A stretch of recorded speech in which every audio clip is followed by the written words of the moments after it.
Vivim en un temps on molta gent es trenca per coses que generacions anteriors van haver d'aguantar sense alternativa.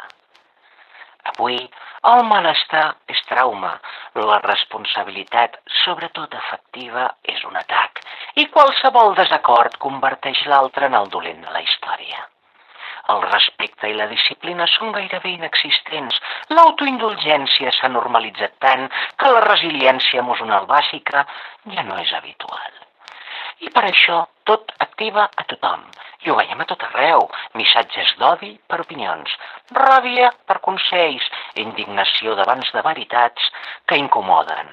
I tot el dia projecció, escàndol i molta ira. I tot això no demostra força, demostra fragilitat. Una fragilitat profunda. Perquè penseu-hi, estimats oients, la sanació real no és mimar, no és evitar, no és protegir-vos de tot el que us desagrada.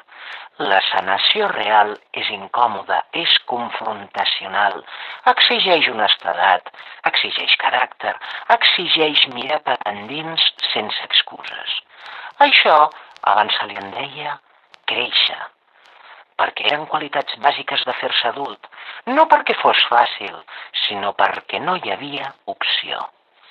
I mentre això no torni, continuarem veient adults que s'ensorren sota el mateix pes que els seus pares van carregar sense dret a queixar-se.